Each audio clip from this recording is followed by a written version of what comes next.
why don't we just go around with quick introductions, and then we're going to have to just jockey the agenda a little bit as people file in. And so I'm Shara Fisher, Chair of the Planning Commission. Mike McGelkey, Fargo Planning Commission. Miranda Tasta, Planning Commission. Mary Joyce, Planning Commission. Donald Fresh, Planning Department. Michael Maddox, Senior Transportation Planner, MetroCog. Jeremy Gordon, City of Fargo Transportation Engineer. Bear Voigt, City of Fargo Planning Department. Megan Elshog, Planning Department. Mark Williams, Fargo Planning Department. Perfect. Aaron Nelson, Fargo Planning Department. Wonderful. Donald, would you mind starting us out with the City Commission case updates? Momentarily. Yeah. And finish your bite, I guess? Okay. Sorry. Okay. City Commission updates.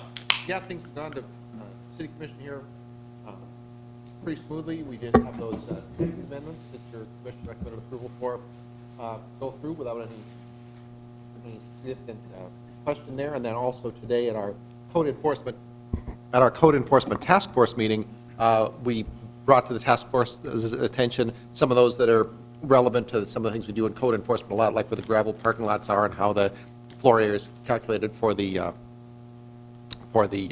home occupations. Again, other than that, we haven't had any contention there. We do have some couple cases coming up here on the November 19th City Commission, including that plat of the Simmons Edition down there on 52nd Avenue. And we've about caught up on all of our plats there. You know, we work with the plat review process with the engineering department very closely, Brenda and Brent Watch, our surveyor. And so almost all those, that big bunch we had from this summer when we had 10 and 12 items per planning agenda, those have been almost now all gone through City Commission. So we're back down to just a smooth line here. And we do have a few plats potentially coming up here in the next couple of months for that. And so. Okay. How does the agenda look for December? As far as caseload, I guess. Yeah, so December we did get about 3 new cases there, nothing too big. And then we are intending that the Newman Center, the St. Paul's Newman Center project, which is on the University Avenue, or the University Drive there, will be heard at that time. We have continued to meet with ROARS, the diocese, and representatives of the Roosevelt neighborhood, Mr. Thompson, Mr. Lashkowitz, that you're all familiar with, and some other folks there. We've had 2 meetings with them all together, working on a revised design of the project. So we're planning to be able to take that forward at the December 4th Planning Commission. Perfect. Commissioners, any questions about any case updates? Is there, on the Newman Center, is there some talk about putting some townhomes in or? Yes, sir, that's the configuration that's suggested now that shows 13 townhomes on the 12th Street side. And the student housing would be just along University Drive? Yes, sir, that's Take a correct. turn and go on 12th? Not, it does, that building turns a little bit, but it's been stepped down along 11th, so they actually need fewer modifications through the PUD than they did originally for the RPS. Okay, thank And you. that Do you wanna- Commissioner, that full will be in your packet, that full suite of drawings and elevations will be in your packet when you receive it. Okay, thank Yeah, you. a little history here. After the initial meeting, we sat down with the neighborhood to try gathering more concerns that the neighborhood had. And then we individually sat down with Roars Construction and, you know, I conveyed the concerns and talked to them about some of their concerns. That led to them kind of going back to the drawing board and maybe rethinking a couple components. I believe we had a fairly successful joint neighborhood meeting with Roars Construction, presenting kind of a concept that they're considering. And then they went and refined some of those designs a little bit more, and we had a follow-up joint meeting, and we're pretty close to having a complete packet to be able to present to the Planning Commission with the best consensus building that we've been working on to date. So when you had this joint meeting, did you include just basically the leadership of the Roosevelt neighborhood, or was it an invitation to anybody in the Roosevelt neighborhood? We were working with the neighborhood, the Roosevelt Neighborhood Association. Just the leaders of it? Okay. So it hasn't been taken out to the full Roosevelt neighborhood? No, we haven't re-advertised or Okay. shown those. We'll be presenting that at the December Planning Commission meeting and hopefully be able to answer a little more questions at that point. Okay, thank you. Commissioners, any other questions about case updates that you've had on your mind? Okay, well, we can circle around if anything comes up. Maybe at this time, Aaron, are we, yeah, we're all good to go? Had to do a little Windows update, it seemed like. Wasn't as long as I thought it was going to be. But Aaron will take us through the parking access requirements study. Yeah, and actually, I'll probably just be introducing Michael Maddox here, who will be doing a bulk of the presentation. Perfect. He just presented this at MetroCog's TTC meeting. With that, maybe I'll just hand it off to Michael. Just a little bit of background, maybe, before I do, though. Cities of Fargo and West Fargo had partnered with MetroCog to hire a consultant to look into some of our parking and access standards that we have today, and maybe provide some kind of best practices or some suggestions for how to make improvements to those two areas. And so the purpose of this study was really to dive into what we're doing today, and then what maybe some best practices are throughout the country. And yeah, I think with that, I'll hand off to Michael. Good afternoon, morning, a little bit of the morning we have left here. As Aaron said, MetroCog has partnered with the City of Fargo and the City of West Fargo to look at some of the issues that are we'll say non-traditional, but transportation-related projects. And this has been a theme, kind of a federal transportation planning over the last 10 years, is to look at, to take a non-siloed based approach to transportation, because we know that transportation has impacts, the transportation network has impacts on the adjacent land uses and kind of the development form.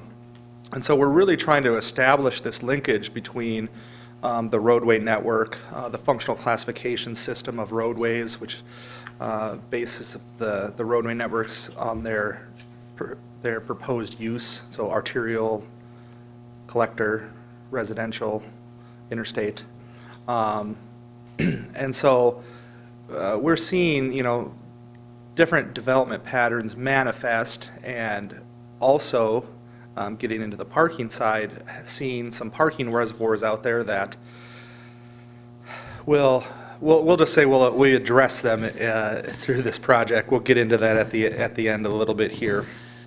So we started this project in January of 2018, and we're coming to about conclusion. Like Aaron said, we presented this to our TTC last Thursday. They decided to table their motion to propose approval of the document to our policy board, just to incorporate some additional comments that transit agency had and some of the other jurisdictions had as well. But it seemed like there was pretty great excitement for what was in this document, given that it's a different look on the transportation network. So we come through here, and just a little bit about we had a study review committee that guided the development of this plan. It was consisted of myself, Aaron and Jeremy, and then Tim Solberg from West Fargo. And that was kind of the working group that worked with our consultants, Olteg, and their subconsultant, Sam Schwartz, to develop the content of this plan. So just a little, kind of the beginning of the project, they collected existing conditions, just like any plan, and we directed them to look at a number of areas that we knew weren't functioning or the best that they could. So they kind of investigated these areas and came up with a number of things that they saw that were kind of issues. Separated land use, if you look at this picture here, you can tell that the way that the buildings are oriented on this site and the way that the parking is oriented on the site, that it really makes for a non-conducive pedestrian and bicycle travel. It creates a very large block size with multiple access points along this roadway here. And everything is kind of just chopped in a fashion that just really makes it the geography of nowhere, to use kind of a planning term. Also, with the number of curb cuts, this is a picture of something I've noticed throughout, and I directed our consultant to look at 42nd Street here by the mall property. You can see that on the west side of the road here, there are multiple access points along here, and each one of these access points goes to a parking lot for an individual business.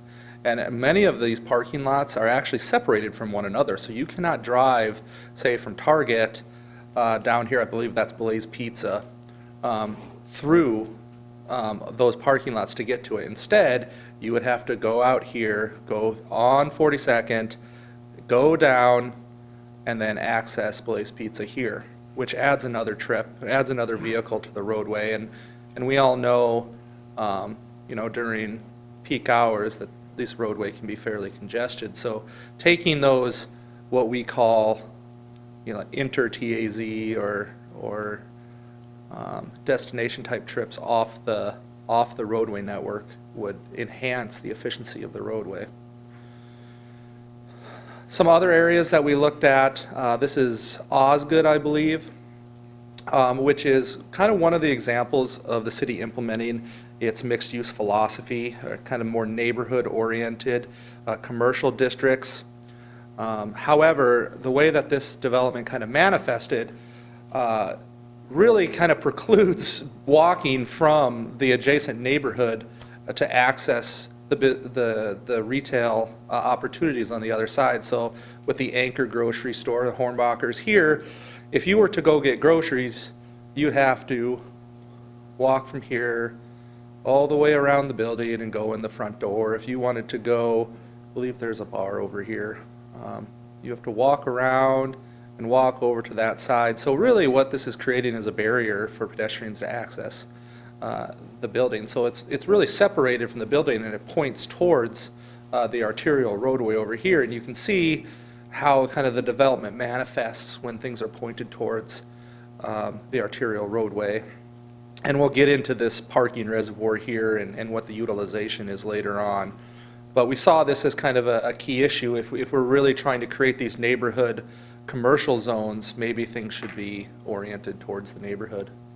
Also, we know in our region that there are flood control things, that there are retention, detention, and drain facilities. But if you look how kind of these are oriented, those facilities create a barrier from people trying to access things? And can they be done in a different way to kind of minimize that impact? One thing that Sam Schwartz did quite intensive work on this, and they're from the Chicago region, and one thing that they were very interested in is the way that garages manifested in our region. And they were not accustomed to the level of garages that we have for our residential land uses, especially in the medium and high density residential areas. So they saw these garages as kind of being barriers, especially when adjacent to commercial areas. We'll get into that in particular example, in the Boulevard Square example, with the garages that are oriented there really block off that pedestrian kind of mixed-use area. So one thing we tried to focus on was where garages should be located and where should we point towards maybe first floor and ground parking, underground parking. So as I mentioned before, we tried to look at the roadway network, and it's the functional classification system here. This is how it currently is, which is extremely outdated. MetroCog is currently updating our current functional classification system. However, we took this in mind because we know that some roadways are designed to be people movers. We need those roadways. However, are there other roadways that can be more livable, that we can add multimodal transportation options to in order to accomplish many of the goals that are listed within the comprehensive plans. So getting into kind of parking here, I'm sure all of you around the table are more familiar with your parking variance procedures as you deal with them quite regularly than I am.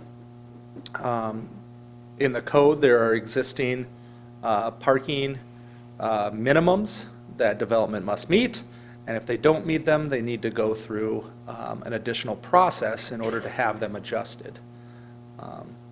So we'll get into kind of how we addressed the parking minimums a little bit later and what the consultants found out. But we wanted our consultant to look at what we call transportation demand management philosophies. One of those is shared parking, which I'm sure all of you are familiar with. So as we get into the parking component of this project, we directed our consultant to do parking utilization surveys of some of these typology areas, residential, commercial, and mixed-use typologies. And here's kind of the various areas around town that they were studying.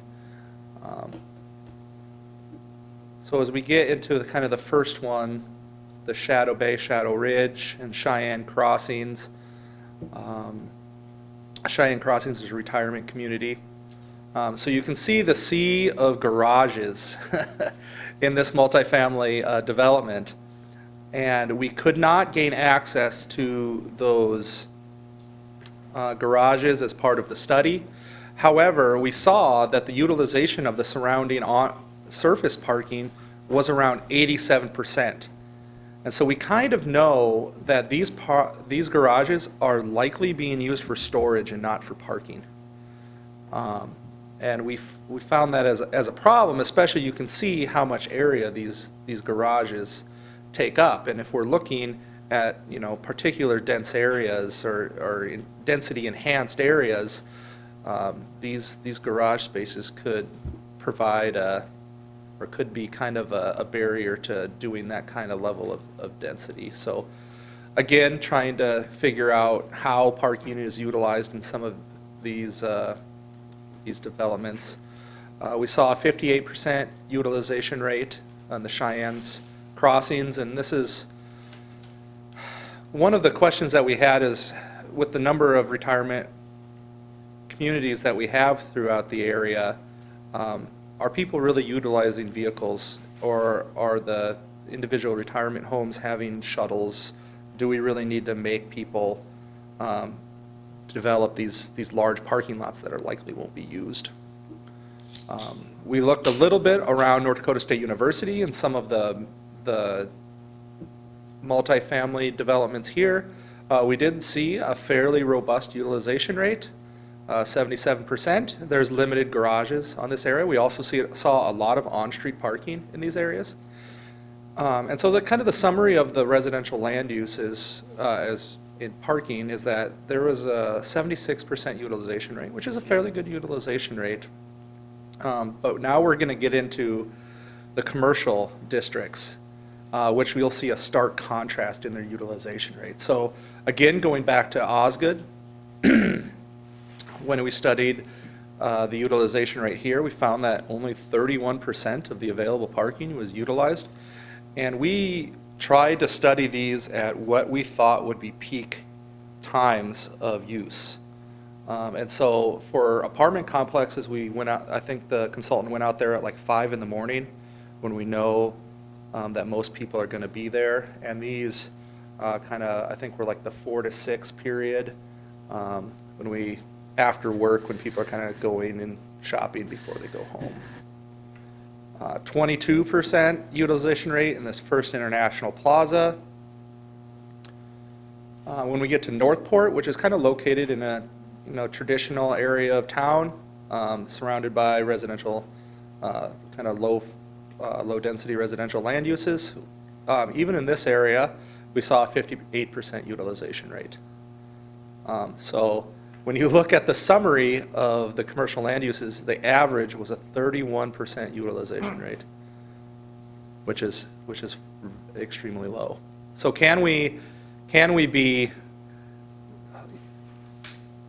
can we do a better job of allowing some of these commercial developers to have less parking on their site, and can we have things more dense? We get into a more of a mixed-use feel. This is Boulevard Square along Veterans, which is kind of a mixed-use area.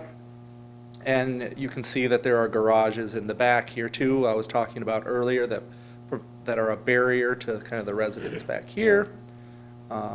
Even in this kind of more traditional mixed-use area, there's only 51% utilization rate. One portion of this project was to go out and meet with a number of organizations that are vested interest in development around the area. I will say that we weren't super successful in engaging all of those people, but we did make contact with the groups over here. And I'll just read some of the comments that we got back because they're very telling. So this one is, whenever you want to do anything that is out of the norm, you have to spend a lot of time and money. Typical kind of a developer response. Here's another one. There are several developments in which we spend a ton of money on parking that is just sitting there unused. So, by the way, this draft report is on the MetroCog website. For anyone that wants to read it more in depth, we will be finalizing the draft kind of in the upcoming weeks, but there's more comments that we've gotten back from developers. So with those comments and with kind of the existing conditions mapped out, we saw a number of issues and opportunities that were apparent.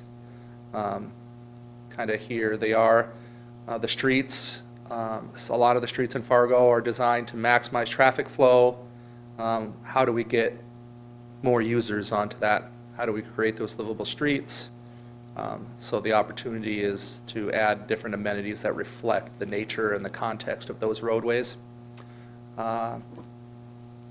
So a lot of the non-vehicular networks are limited and disconnected from one another, preventing people who are walking and biking. So how do we do more compact development that gets people to maybe park once and then walk around? So people are attuned to distinct parking characteristics and different land uses. People like to drive and park directly in front of the door. How do we start to change that culture? And then the amount of parking supply vastly exceeds the demand. So how do we allow people who want to do less parking to do it? So kind of we moved into the framework here for the future. And we looked at a number of the characteristics of roadways and say, how do we create kind of a local functional classification system that includes a lot of the characteristics that we are looking at?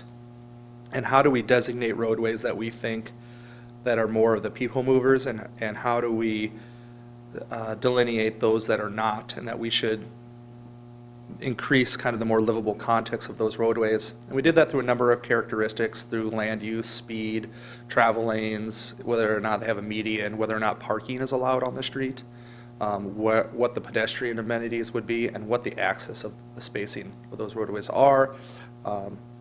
The feds, I think there was I can't remember where it was, but the federal government kind of provides us with a mantra that the more access, the slower the speeds, the more direct, kind of direct drives to development. Those should be more kind of livable, and as speeds increase and different things increase the context, the buildings are set back more, than the roadways become kind of more auto-oriented. So we came up with 7 classifications, ranging from regional arterial to residential neighborhood.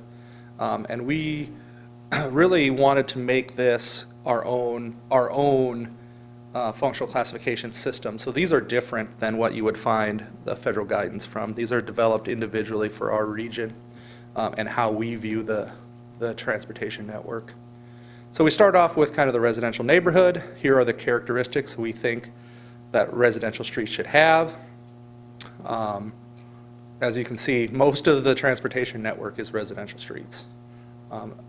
We at MetroCog don't study residential streets, we can study collectors and above, but we know that, access directly to property is extremely important. And really, residential streets are what, are defined neighborhoods. And when I grew up, we played in the street. That's what we did. And it seems there's been a move to kind of take people off of the streets within neighborhood areas. So maybe how can we improve the context in our neighborhoods in order to make it more accommodating? We get into more of a mixed-use neighborhood, which connects kind of the residential neighborhoods to mixed-use areas.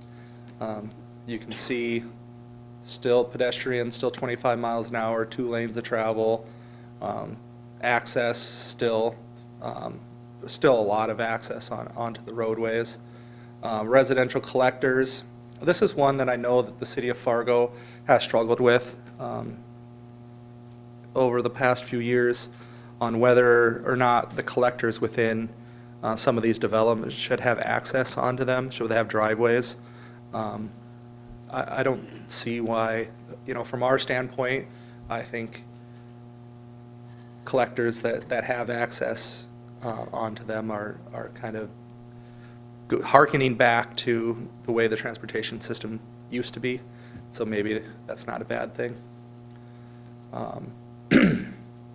So now we kind of get into the heavier functional classifications. Mixed-use collector, 30 miles an hour, could have 3 travel lanes, or could have a median, still have on-street parking. You get into more of the median protected crosswalks. As you can see, access goes down to every 200 feet. These areas, as set up here, connect residences to more commercial type of areas or connect to the arterial network. Mixed-use arterials, I think a good example of this would be, here's kind of what we highlighted, but these areas could be, they're very diverse. They could be stuff like Main Avenue or 25th Street or 7th Avenue on the north side. And really, these are areas that connect commercial and industrial employment centers, but they also have kind of a retail feel.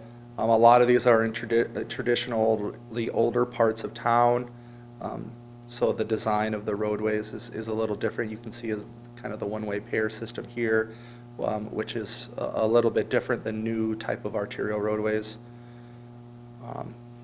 But getting down to the access management on this roadway, where signals should be located, kind of where unsignalized should be, where right-ins, right-outs, and how far apart driveways should be. We get into commercial arterials, which are really going to be some of the bulk of the traditional kind of suburbanized commercial areas in town. You see 13th Avenue portions here. So these are going to be your 4 to 6 travel lanes, your 40 to 45 mile an hour roadways. Individual residences should not have access to these roadways. Signal spacing should be at quarter mile in order to kind of have efficient travel at that higher speeds. And then the big one here is no on-street parking. And so now we get into, so this is kind of the highest one that we currently have, is this commercial arterial, besides the interstate system, of course. But we get into something that I really push to include in this plan, is this regional arterial system. And we've been kind of, what I've been told is MetroCog has really looked at this over the past 20 or 30 years even, but nothing, there has been no manifestation of this type of system. And this would be really like a limited access highway that would provide relief to the interstate, where people could get on and kind of circumnavigate our region. They could get quickly to and from different locales within the region. Currently, MetroCog and the county are looking at this type of roadway that would line the diversion alignment. So I I believe Jason Benson is looking at something on the outside of the diversion that would go up towards the north and then access the highway or access the interstate. And on the south side, it's kind of yet to be seen how that would manifest, but eventually would cross the Red River and head towards kind of the current, I think it's the Sabin interchange that's over there. So there are no regional arterials. I know this is kind of a hot button issue, I would say. People react differently to the idea of a regional arterial system. So this is a table, and I'll give a shout out to Jeremy at the end of the table over there. Jeremy started developing this table or this framework a number of years ago, and we really used it as a jumping off point in this study. And so we tasked our consultant with finishing kind of Jeremy's work in how access should be spaced and what the characteristics of the roadway should be. There are a couple of things that we didn't include on this table, just because we wanted to have kind of more flexibility in applying these things. So I won't even mention what they are. So if you see kind of holes, some of those things were intentionally left out. But now we get into kind of parking. And we, like I showed before, we saw that there were a massive amount of parking that was provided in a lot of the areas that we studied. These charts kind of give us a direction on where we should go. The dark colored are what we observed, or I think is what the standard is, and then this is what we observed the amount of parking to be out in the field. And so the consultants gave us a recommendation of providing a maximum in residential land uses of two parking spots. Let's see if I can read in here the exact, but as you get into they'll explain exactly what the parking requirements are, but you can see that we're trying to create a band that you can develop within any parking within this band, and then anything outside of the band you would need to come in for additional approval on. There are also some other programs that they thought that could be successful if implemented. This just gets into the variance requirements, but a fee in lieu of parking program where the individual areas could create reservoirs for that area instead of each development having designated parking around the building. A shared parking program, and this is more of a shared parking program within districts, but also shared parking within individual land uses on a site. And so now we kind of have a framework for the roadway system and a framework for the parking system, but how do those things come together?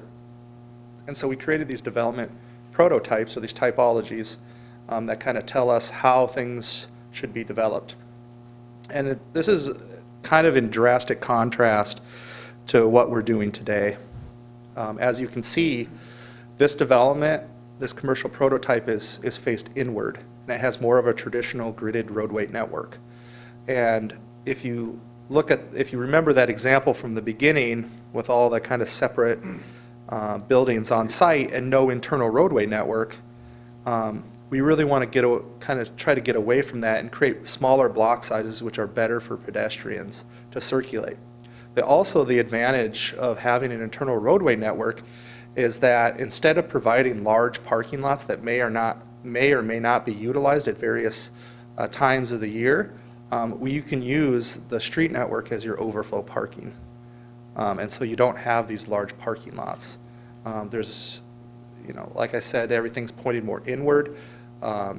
We've seen that as development kind of mimics how, if development is pointed towards arterials, they kind of mimic the feel of the arterials, large setbacks, large parking, the signage is at a scale for auto-oriented people rather than pedestrians or bicyclists. And so we think that kind of getting away from that mantra and turning things back into themselves And we think we can do that through kind of access restrictions and parking, kind of different parking philosophies.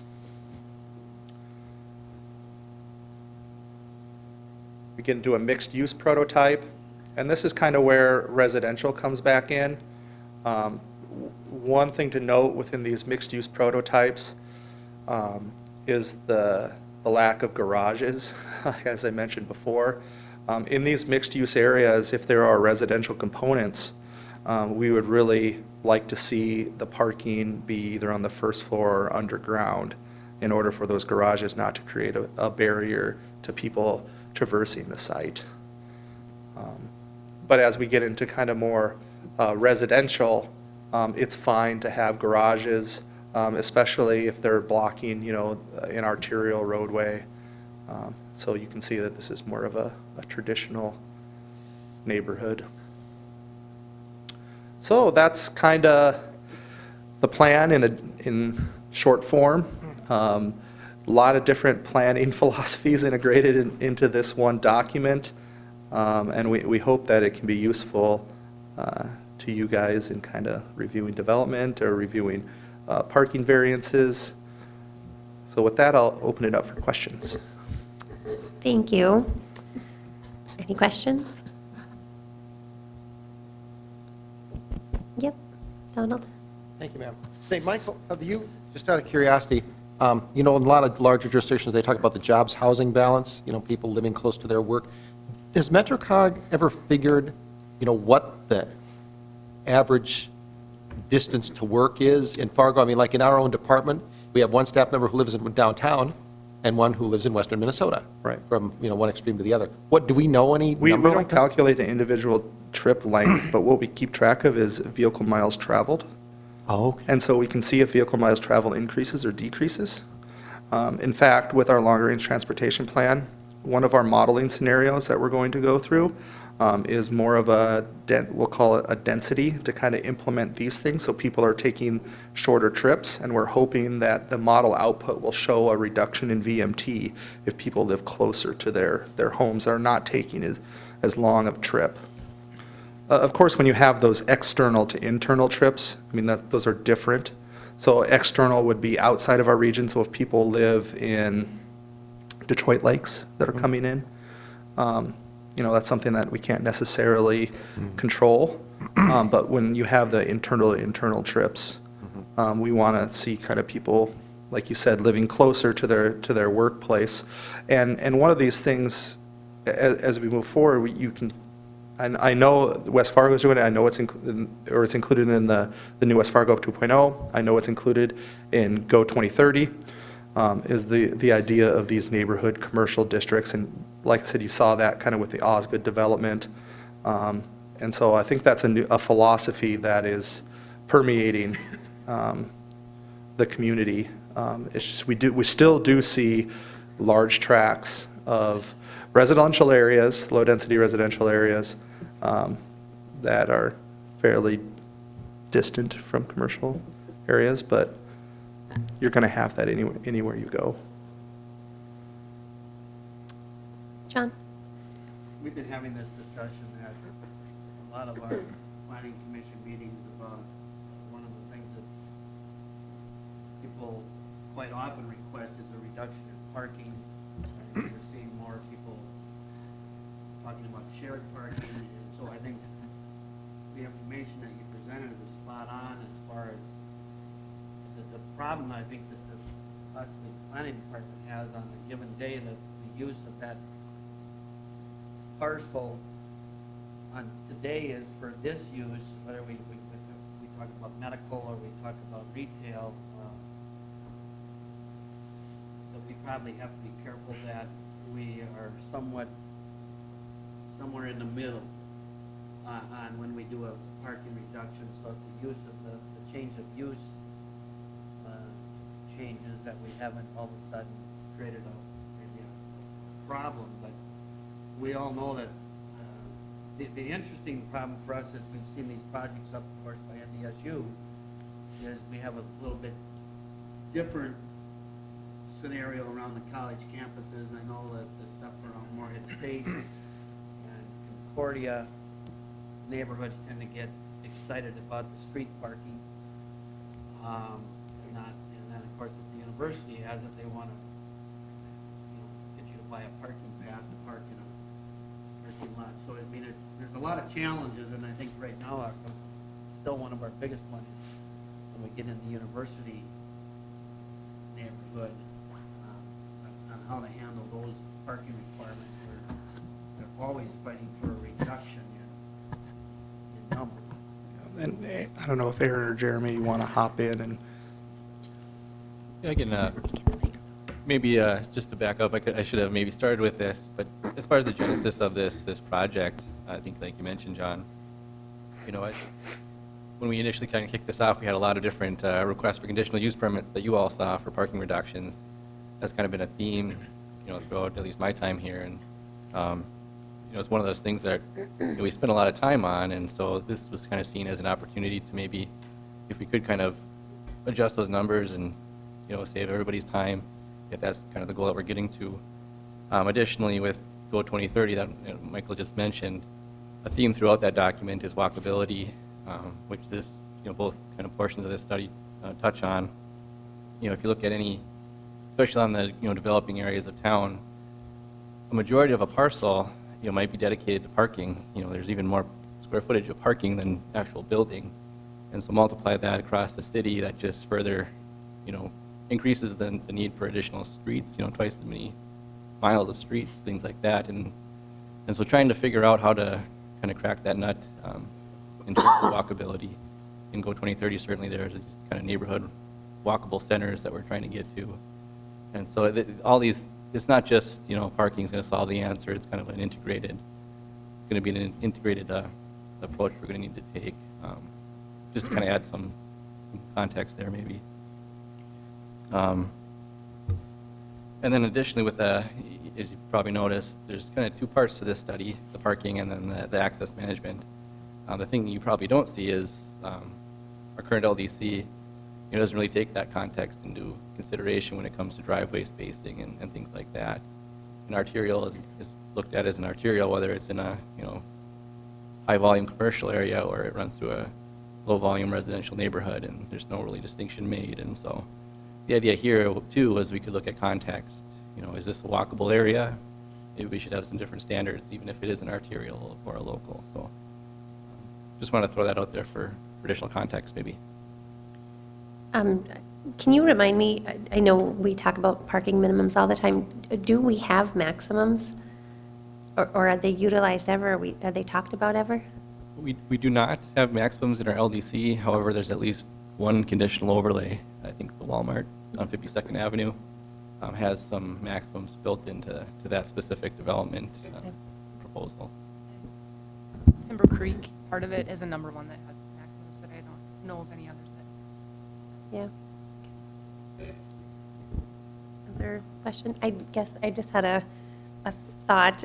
When you do traffic counts, they're set out and counted over various times of the day. Where parking counts, you said there were certain times of the day, but do they do them over certain times of the year? Just wondering with weather and garages, does it make a difference? Did you count in the summer versus counting in the fall or the winter? I think they started counting somewhere around the April timeframe in this study, so we didn't get necessarily a winter count. However, I think we still feel fairly confident in our counting methodology. It really resonated, I think, when people said parking at TTC, when we said that we observed the garages especially being used as storage. I think everyone kind of nodded their head. So that would be really weather dependent too. Right. Yeah. So I could, Jeremy Gordon, engineering. So this study, staff, I'm an engineer. I'm an engineer. So just by being classified as an engineer, I have a hard time communicating. So we've been trying to communicate this for years. But with MetroCog, they were looking for studies. So this went a lot further in depth with our roads and our street classification. And then the off-street parking was interesting. And then even some comments from Sam Schwartz, the folks from Sam Schwartz, you know, it's a big outfit, pretty reputable firm in this transportation world. So there's some really neat things that came out of this. So on our land development code, we you know, all streets we think are created equal. Elm Street is an arterial, 13th Avenue is an arterial. In our LDC, that's what it is. It's black or white, and we live, unfortunately, in all kinds of gray. So when they further define the streets and you know, they're still called arterials, but they got an adjective in front of them. And the collectors, that is the world we live in, and that's the world we try to regulate with our site plans and whatnot. So I think that's really neat. And then the parking, the utilization of parking, you know, as a landowner, I'm sure the developers know, yeah, they know they've got to see a parking that isn't used. I'm sure they would like to develop it further. But it does show that really no matter where you go, we've got way more parking than we need on the commercial side. It's just good to have it documented. And you would imagine Northport feels a little bit tighter as a user of the commercial places, but there's still 4 out of 10 spots available up there. So, you know, in just on South 25th Street, South 45th Street, you know those lots are never even half full. So those are good opportunities for infill with whatever kind of buildings. And then I think the last thing that really caught my attention was when they mentioned the apartment garages. So we build garage storage units with our apartments, and it really leads to an ugly developed area. I mean, some have done it tastefully, but some it's like their own little compound circled with one-stall garages. So I know Tim from West Fargo had mentioned some of their apartment buildings are using the first floor as parking, and above that's the residential, and getting away from the lots. So it's a much better job of utilizing the land. I don't know, from a code, fire code, or building code, how that works, but it's not very well used in Fargo. So that's just some of my takeaways from this. This isn't quite done yet. We still got comments this month, but I'm excited for the result that we're going to have here. Jeremy, have you noticed in older neighborhoods, have classifications of roadways changed? And what does that cause any issues? Or once they build Elm and they call it a whatever, then it Yeah. stays a whatever? Or No, you can change the name of it, but once it's already built and established, it is what it is. And we can call Elm a local street for all practical purposes. There's driveways every lot that folks up front, and it's a 25-mile-an-hour speed limit. So I think, you know, it's a section lane road, so we like to call section lane roads arterials just because. But it really is, it's a collector of the neighborhood, and residential collector is probably the perfect title for it. There's more traffic on it than a local street, but it does moves people more than a local street. And there is a dichotomy in our region when you look at the older developed areas to kind of the newer developed areas. And I mean, just look at University and 10th. I mean, a lot of those, that one-way pair, that's a state highway, but it functions very well even without, or even with the access onto it. Or Elm was a good example. And 15th or 12th, we really struggled with those roadways have fairly high traffic volumes, but they also have access to the adjacent land. Mary?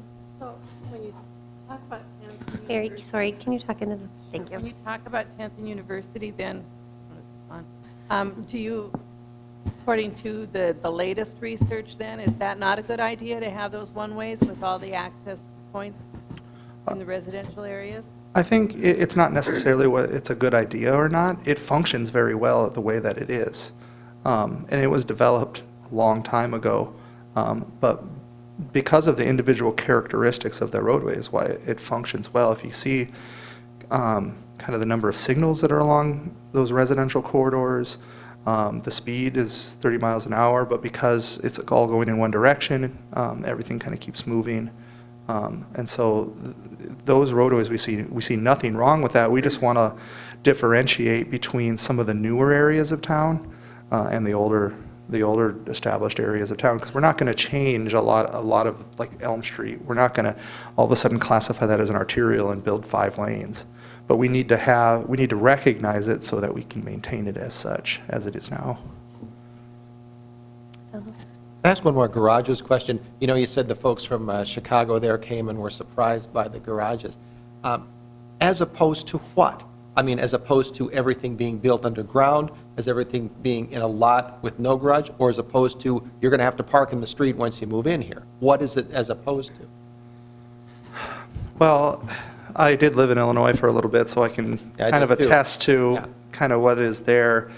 They don't have the level of garages, so if there are garages on, say, for a multifamily residential, they won't have as many as the number of units in the building. But they would have a lot. They may have a couple, but mostly they'll have a lot, and they'll utilize on-street parking as well. Even in their core residential neighborhoods, Yeah. they have a parking permit that you buy for the neighborhood that you're in, and it gives you the right to park on that street. And if you do not have the right permit for that neighborhood, they will tow you. Oh, boy.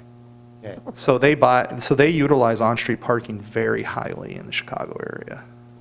I just. And I would say most suburban areas, it's like in Kansas City, et cetera, or in Texas, and all, the garages are provided, but no other parking is provided. And so you get your apartment and your 1 unit in your garage, and that's it. And then they also, guest parking is very mandated, and so if you park out of turn, you get towed, and they manage their sites a lot more diligently. I had a nephew that lived in Chicago. They didn't have a car. Mm-hmm. They lived right downtown Chicago, but they used, you know, and that's not going to work in Fargo. Sorry to say, I mean, we're addicted to our vehicles, and that's the way it is. And I think that shows in how our developments are put together. Yeah, and the mantra that we carried forward in this plan is not to eliminate vehicles, but it's to right-size development for the amount of usage that's occurring. And if there are particular areas where we can have, like in downtown, there's a park once philosophy, and so people aren't moving from block to block to block. So in some of these areas that we can get them to get out of their vehicle and move around the site on foot, that it would serve the transportation network a lot more, and it would serve the feel of that individual community more as well. We see that downtown is very attractive for people to come to.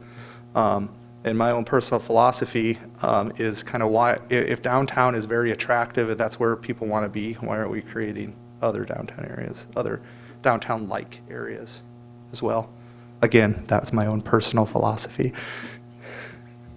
I have one quick question. Would you see this, once the study's completed, that it would give direction to the planning department as far as making adjustments to the land development code when it comes to the parking requirements for different types of, and giving the developer the option of some range of parking in lieu of, if you build a apartment, you need 1.75 or 2 parking spaces per unit, or whatever it is. Yeah, I'll let Nicole or Aaron take Well, I think that. this might be a good segue into the next step. But yes, I think, again, as Jeremy and Aaron mentioned, one of the reasons we wanted to do this study to begin with is we knew the land development code wasn't hitting the target on what we're seeing in the market and what we're seeing in terms of usability. I think one thing that will be interesting is as we deal with national retailers or national developers, they have their own pro forma, if you will, for parking. So it'll be interesting to see how that matches up. But yeah, I think going into Mark will kind of talk through our work plan goals, and that includes right-sizing our land development code so that we're into kind of modern practices for land development, as well as being using land in the highest and the most efficient way. I think part of our concern is when we see the big empty parking lots is land is expensive, and the way to support that land in many different ways, whether it's utilities, services, emergency management, et cetera, adds cost. And so we want to just provide opportunities. And then when we look at our agenda, we haven't seen any in a while just because development is slower right now, but the amount of conditional use permits for parking reductions just is such a huge time waster for everybody involved in my mind. And so it'd be nice to modernize that process. Yeah.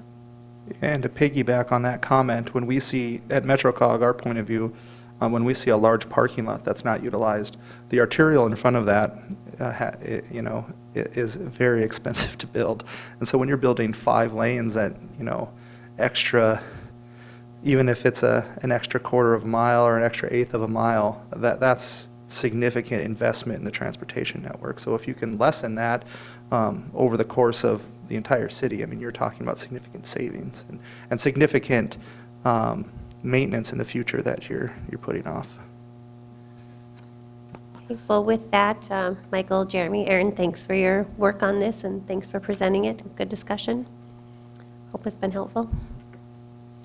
And with that, Mark, Nicole, do you want to go into the work plan? Well, I think I'm going to have a little bit different sort of discussion here. It does entail our work plan, but kind of identifies some of the work we've done last year, too. We have a 2019 budget approved, which is exciting for us. I would say the 3 major things of this. So when it comes to the planning department, we have a bunch of different components. We have our planning department account, we have CDBG home accounts, we have our parking ramp revenue and expenses account. So when we're working on putting together the budget in that May-ish area to present to the city commission, we're looking at all those. So when I'm talking today, I'm just talking about our planning general fund budget. And in the future, if we want to get into the other components of it, we certainly can. But really, the 3 major things that were approved this year, the one most exciting one is we had, overall in the city, there was 27 positions, I believe, asked for. 4 were awarded. 1 was through the planning department for the inspections department to be able to hire a code enforcement inspector. The feeling there is we have an opportunity to be able to work a little bit more with these neighborhoods and enforce the codes a little bit more uniformly, and having someone specialized in that. Some of the issues we've had in the past within the city is we'll have a rule in the municipal code, and one person in one department might read that and then assume the responsibility to enforce it, and then you have someone else in another department seeing the same violation on a different property and enforcing it because it's in the municipal code. With the opportunity of having a code enforcement inspector, we have someone that we can channel some of those complaints to, and then they can learn the system, working with the attorneys, working with the courts, how to uniformly process these on a timely manner instead of other individuals amongst different departments learning that same process every 2 or 3 years. So it will make the process quite a bit more efficient and hopefully sets a path to be able to create maybe a smaller code enforcement department within the building inspections department. So we're extremely excited about that. The other thing was we added a Native American Commission line item. Within the planning general budget, we do have the Fargo Youth Initiative as a line item for the different commissions we work with. We were doing the Native American Commission through our other services line item, and that was coming out of a mayor's social service fund, which I'm kind of getting in the weeds here, and if you have more questions on that, I can go on that. But that was one of the major things, and I would say, because I've worked with these codes for so many years, the most exciting thing for me is we requested an increase in our planning services account to the tune of a total of $330,000 that we'll have for 2019 that will continually to be in there. We've put together a plan to help look at the land development code, the comprehensive plans, our core neighborhood plans, and put it on a reoccurring sort of maintenance schedule to be able to intelligently utilize that money to continually update these codes so 20 years doesn't go by and we haven't done anything with the existing code. When we looked at this, we kind of looked at our codes as no different than a car or a tractor. You know, over time, it just wears out and depreciates out. So if we have a replacement plan to be able to keep maintaining them like a car and a tractor, we'll be better as a city to be able to follow through with that. Now, that being said, our number one idea coming right out of the chutes for January is to work on the land development code and start coming up with a core neighborhoods plan. Now, people obviously have just went deer hunting, and usually what deer hunting means is everyone puts their hammers down and we stop getting building permit requests within the planning department because the ground's frozen and it's a lot more difficult to be able to dig foundations and pour foundations. So that gives us an opportunity to be able to focus on these two plans. And one, speaking of them individually, the game plan for the land development code is to be able to start researching what we should do and how we should do based on our existing code. And one of our thoughts within the department is writing an RFP to hire a consultant to be able to analyze our code, compare our code to other national codes, other cities that are similar to ours, and come back with a few suggestions of what they would recommend us to do with our existing code. Maybe they would come back and say, well, we can just polish this and polish that, no big deal. Or maybe they come back saying, yeah, needs a complete rewrite. And so once we would get that document from a consultant, then we'd bring that to the Planning Commission and City Commission to get your input to be able to go ahead with whatever option is proposed and whatever options would be approved by the Planning Commission. At that time, we would tackle another RFP to actually be able to hire a consultant to look at our code based on the recommended direction that we want to go with this document. I think it's extremely important to be able to have a consultant help us with this. We definitely have the expertise in-house with our staff. However, an outside consultant does a really good job at identifying what the national trends are, and they do a very good job at being able to build consensus amongst all the stakeholders within the city. And that's extremely important that, for instance, the plan doesn't get hijacked by one in particular instance or one in particular interest, and then we're left dealing with a code for the next 15 years that may not be the best of what we could get. So we have that going. Sorry, do you find that the consultant that would take the initial look at it is often the same as who would help to put a plan together, or not necessarily? You know, that's a good question. We've discussed that in-house, and I've spent some time thinking about that. I don't know if there's a good answer with that. We'll find out yet, is the but answer? I guess Okay. we'll find out Okay. based on what we write and who responds. Yeah.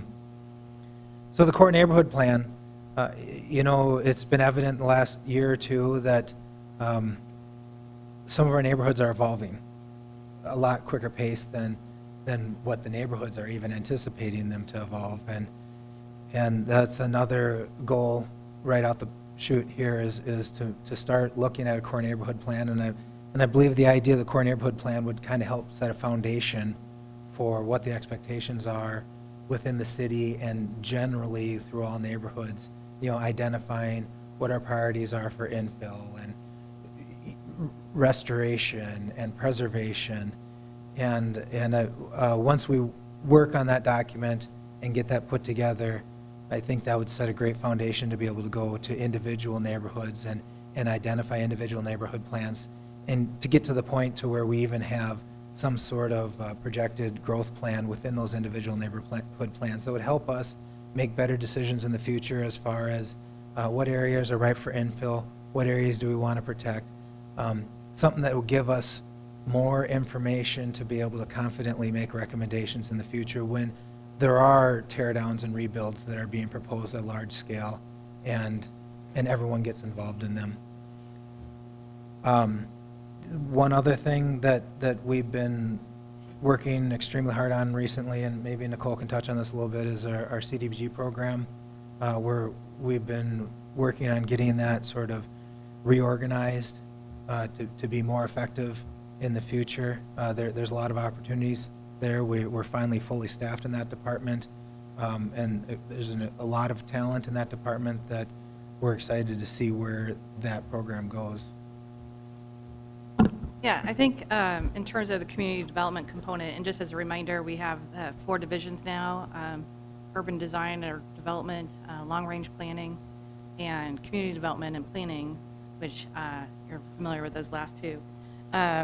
The community development, a couple things. One, Shara and I, and as well as the chair of the Community Development Committee, have been talking about maybe a joint brown bag, maybe in January, with Community Development and Planning Commission to kind of talk more globally about some of the metro-wide issues as well as the local issues. One of the primary focuses with the community development program is housing, especially affordable housing as it relates to the federal housing and urban development program. We basically have to develop what they call a workout plan. A workout plan in community development is basically a ramping up or redesign of how we administer the program. And this is kind of a national issue when we've had someone doing the program for 40 years, if anybody knew Monica Graber. And after her retirement, we never really modernized, or nobody knew what Monica did, basically. And she retired, and so we've been cleaning up some components of that program. But with the online record keeping and management, we basically have some things to change. And so, which includes more neighborhood work, more on the ground work. And so we're excited. We're talking to some area banks and some area foundations, probably looking at more public-private partnerships as it relates to investment in neighborhoods and development. And so we're excited about that, and look forward to more information on that, and probably in the early year. And then with the long range and urban development, we're excited. Erin's been spending a lot of time on kind of integrating with engineering and their design processes and MetroCog and their processes, and helping build that bridge between our Go 2030 plan and Downtown in Focus plan and the reality. So the 17th Avenue corridor is an example of that, where along with the MetroCog team, I'm excited about that corridor plan that you saw presented a couple weeks ago, because that's really the first corridor plan we're seeing respond to or integrate Go 2030 with design principles, in terms of the bike corridor and the roundabout and walkability components and active living corridor. And so we're really excited about that, because that's really some of our first physical evidence of Go 2030 transforming how we work. And so we look forward to more of that. And that really, to make that happen, requires good communication, dialogue, and processes in place. And so Megan, Jeremy, and Erin have been working hard on those internal processes as we communicate across departments and with our agencies on that. So got probably some downtown development projects to update you on, probably in the near future.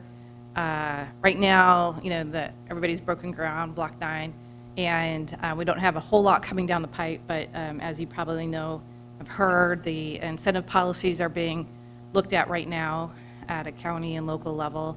The TIF policies and pilot policies are kind of being analyzed, and there's an open comment period in October. Looking forward to those coming forward to hopefully to be adopted in December. We're kind of on a day-by-day update process as part of that. So look forward to more discussions on that. And then I think in December, we'll hear some output from the Special Assessment Task Force that's been meeting. And Erin's been kind of following that conversation a bit. Right now, it's all kind of in this kind of mechanics discussion. But as ideas start getting generated and pulled forward, I'm sure you'll be briefed on that. So those are some of the things that are kind of queuing up into January, February, March. And then lastly, Aaron and I sat in on a briefing, small cell ordinance, or small cell towers, wireless towers, for that small component. There was a federal mandate that just came out with, from the FCC with implementation in January. And so we're kind of following behind Nancy Morris and other legal entities on what we can do as part of that. And basically, it gives free rein to small cells. And so when engineering's already starting to get applications, with those applications, we're starting to look at, do we care where they go? Do we want to have some zoning components in place? If we do, we just have to make sure that's really defendable and start to have that dialogue. And so I know Brenda in particular engineering has been getting applications like in our historic neighborhoods. That's a neighborhood that doesn't even have 14-foot light poles, so much less a 25-foot cell tower, starts to add aesthetic impact. And so we're not quite sure what the city's response is going to be to that, or what the LDC's response is going to be to that. But those are discussions that will come forward soon. To add a little bit more of the LDC, I'm kind of geeking out here, so bear with me. It's extremely exciting because, the presentation you just saw on functional road classification and parking is a huge component that will be able to utilize all that work to be able to put into this code. The work that you guys have done and the city has done on the Go 2030 plan, the Downtown in Focus plan, are huge components that will be able to reshape this code. So we're going into this with a lot of new documents that we haven't had for many years. So it's going to work really well as far as trying to build consensus based on what direction we want to take this. And the staff has a whole lot of experience and knowledge of what works within our zoning and what doesn't work. So over the years, based on this code, so be able to apply that with all the work that has recently been done is going to be huge as far as putting together a document that is going to help the city for years to come. With the initial RFP, is that 4-month, 6-month process usually? Or do you have an ideal time frame in mind if you were to get it out in January, say? I don't have any. We won't idea hold at you this to it, point. just curious. The Public Works is coming out in me where, I need to do a snow removal RFP, so it's going to take 3 weeks for answers, but obviously I'm more realistic than that. So Right.